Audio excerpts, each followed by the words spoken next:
अस्सलाम वालेकुम। मां शहज़ाद उमरानी एक नओ मौज़ू खणी तव्हांजी ख़िदमत में हाज़िर थियो आहियां। उम्मीद थो कयां त तव्हांखे पसंदि ईंदो। हरण जी रफ़्तार शींहं खां तेज़ आहे। शींहं सदाईं हरण जो शिकार करे वेंदो आहे। उन जी वजह तव्हांखे ख़बर आहे त छो? जॾहिं हरण जी रफ़्तार बि तेज़ आहे, शींहं उनखे पहुची बि नथो सघे त पोइ बि उन जो शिकार थो करे।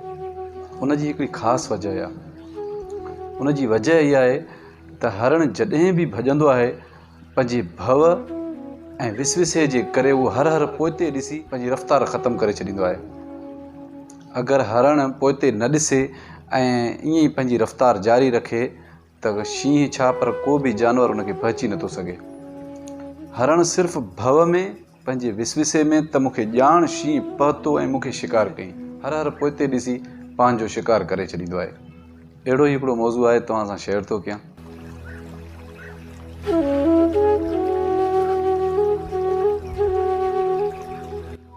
हिकिड़ो माण्हू हुयो, उहो ठिकर जा थांव ठाहे वरी ॻोठनि में वञी खपाईंदो हुयो। मथे ते टोकरो रखी ठिकर जा थांव ठाहे दर दर वञी खपाए ईंदो हुयो। काफ़ी हुनजी सुठी रोज़ी बि थींदी। हिकिड़े दफ़े हू थांव खयूं वञे पियो त थोरो थाॿिड़िजी पियो। थाॿिड़ियो ऐं उतां हिकिड़ो गिलास जेको हुयो ठिकर जो, उहो अची हेठि किरियो, पर पोएं तरफ़ां किरियो। उहो भॼी पियो ऐं उन माण्हूअ पंहिंजी रफ़्तार घटि न कई। उन छा कयो, पंहिंजी रफ़्तार जीअं हले पियो उअं ई हलंदो रहियो। पोयां हिकिड़ो माण्हू भॼंदो आयो, उन हिन खे अची ॿुधायो त तव्हांखे शायदि ख़बर कोन्हे, तव्हांजो हिकिड़ो गिलास किरियो ऐं भॼी पियो आहे। हिन माण्हू उनखे ॿुधायो त मूंखे ख़बर आहे, मां उहो आवाज़ बि ॿुधो ऐं भॼी पियो आहे। हुन चयो, पोइ तव्हांजी शइ हिकिड़ी किरी आहे, भॼी पई आहे, त तव्हां लोॾो ई न खाधो ऐं पोइ हिते ॾिठो बि न ऐं पंहिंजी रफ़्तार इहा जारी रखी अथव, छो?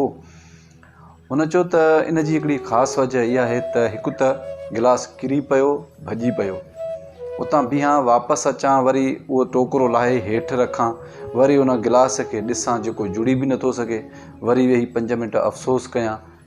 हाणे मुंहिंजे अफ़सोस करण सां या मुंहिंजे बीहण सां वरी सामान लाहिण सां गिलास त मोटी कोन ईंदो, ऐं वरी मूंखे थी सघे थो त वरी इहो टोकरो खणण महिल वरी मुंहिंजो मथां वधीक नुक़सानु थिए, कि ॿिया बि ठिकर जा थांव मुंहिंजा हेठि किरी पवनि। इन जे करे मूंखे ख़बर आहे त जेको नुक़सानु थियो आहे, जेको कुझु बि थियो आहे, त मां उनखे विसारे ऐं अॻिते पंहिंजी मंज़िल पंहिंजी जारी रखां थो।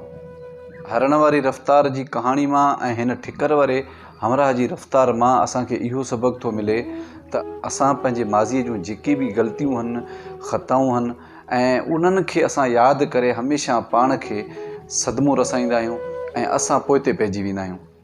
हालांकि जेको कुझु बि थी आयो आहे, माज़ी में जेको कुझु बि असां नुक़सानु कयो, ग़लतियूं कयूं, कुझु बि कयो, उन्हनि खे असां विसारे पंहिंजे रस्ते खे अगरि मज़बूती सां पकड़ींदासीं, मंज़िल हासिलु करण जी कोशिशि कंदासीं, असां बार बार पोइते न ॾिसंदासीं, त इनशा अल्लाह पंहिंजे मंज़िल ते आराम सां पहुची वेंदासीं।